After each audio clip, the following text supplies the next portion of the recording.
Hi, I'm Wolf, Cloud Foundation advocate at meshCloud, and with me is full stack developer and Azure expert, Thomas. Hi, Thomas. Hi, Wolf. Nice to be here. Today, we're going to talk about Azure lift and shift scenarios and how you can achieve your cloud migration goals with resource group provisioning, fully automated in self-service, and integrated VM deployment. Let's get started.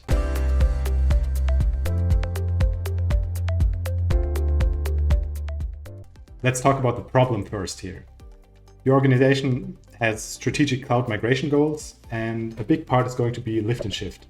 It's not ideal, but necessary, and lots of organizations use resource groups in Azure for their lift and shift scenarios. But provisioning them is done manually, and it's not scalable at all. The same goes for VMs, blob storage, and so on, everything you need for your lift and shift efforts. Let's have a look how this gets much easier with meshStack, our cloud foundation platform. So, Thomas, what can we do with meshStack?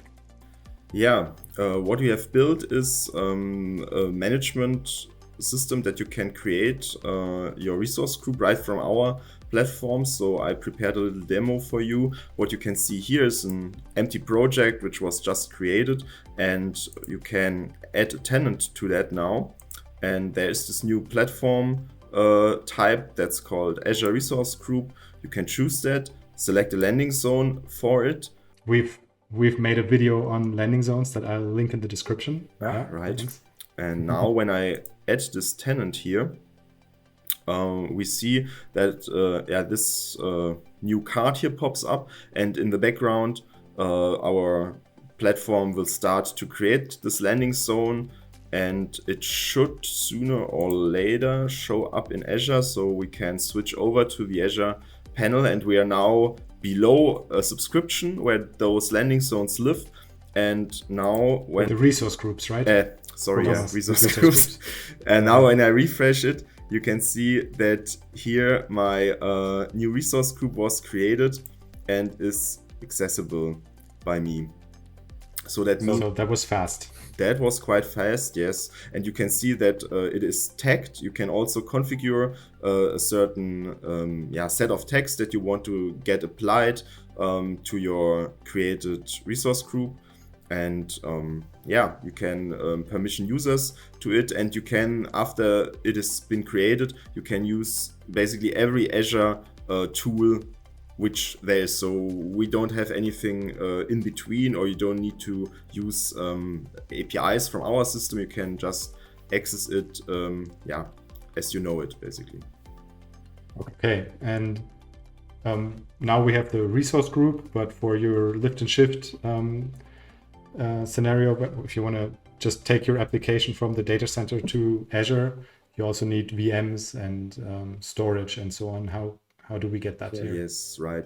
So basically, especially for maybe new teams that are used to work on a virtual machine, they might not be that familiar with all the different services that you have in Azure. For this, we have thought about creating a marketplace that will help us to actually generate those services. It uses the Open Service Broker API, which was basically built to provision services, and I will show you how easy that is basically. So you just choose your marketplace that you have created beforehand. That is this service broker.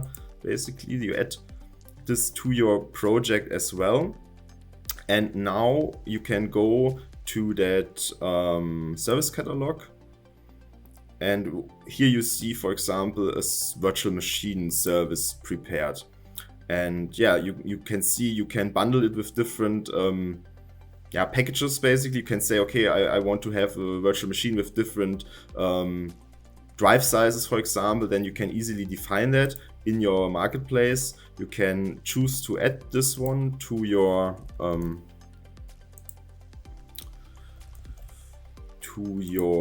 tenant. So username. Okay, then I need my SSH public key, so the access is permission correctly. Let me copy that one.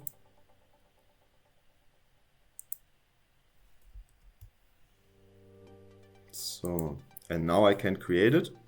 And it should be fairly fast, but I need one more thing. I need to create a binding after. That's the way how the Open Service Broker API works. So basically, the VM is represented by a so-called service binding. So we need to wait until the service gets deployed, and then we create the service binding, which then in turn creates the virtual machine in Azure. Okay, so a general question about the marketplace in this Azure Lift and Shift scenario.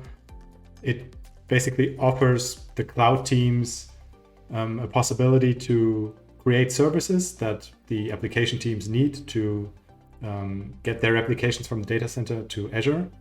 And they can not just offer VMs or storage, but basically anything, right?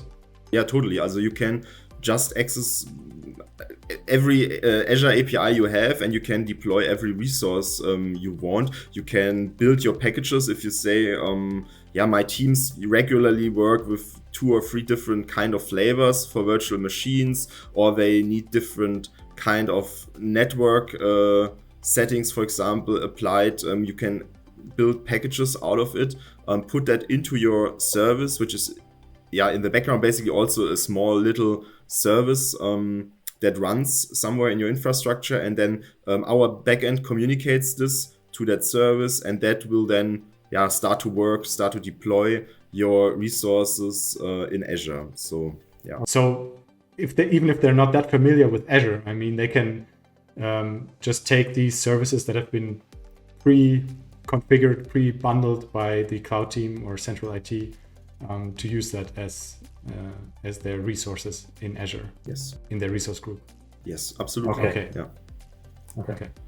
So you see that the service is now here, and we can now create that binding, which then in turn, as I said, will create the virtual machine. So I can now create that binding. That will actually take some time, because now the service will talk to Azure, to Azure, yes, and create the virtual machine there. That takes usually a few minutes until it is ready. I guess we will just skip over. A few moments later. Okay, so now if you've seen it is green, so that means that the service got deployed, and that means that the virtual machine should be there. So let's refresh our contents of our resource group, and there it is. There is your virtual machine with a small disk and a network interface applied.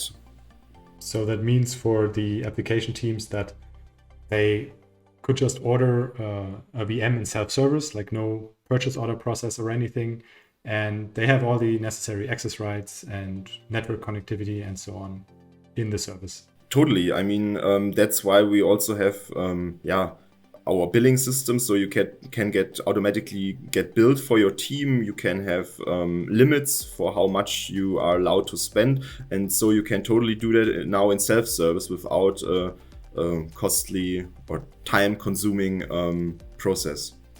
Yeah. Okay. Now we have covered creating a resource group in self-service.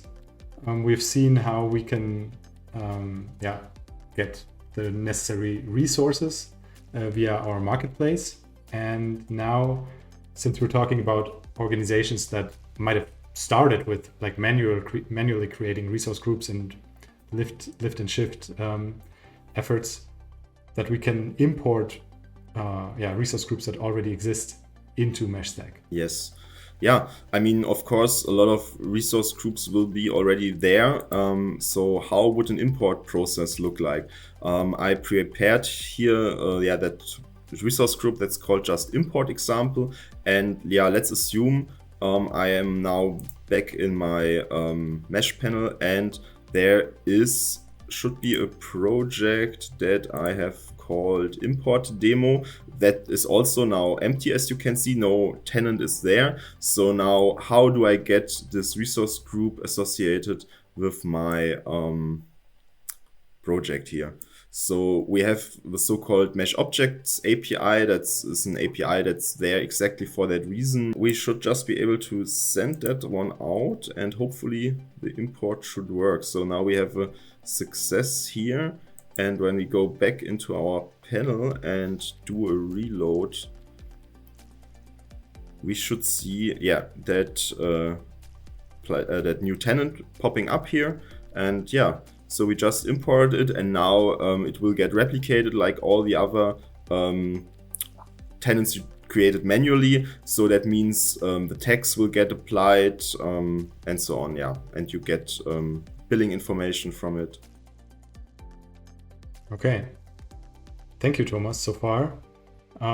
What we've talked about is how organizations that have certain cloud migration goals and a large portion of lift and shift, a large lift and shift portion in these migration goals, how they can, in a scalable way, create resource groups in Azure, create these pre-configured resources like VMs and storage in that resource group, and also import resource groups that already exist, right?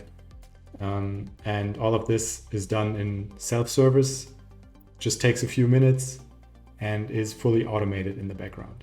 If you want to know more, go to meshcloud.io or click the link in the description. Thank you, and thank you, Thomas. Yeah, you're welcome. Bye.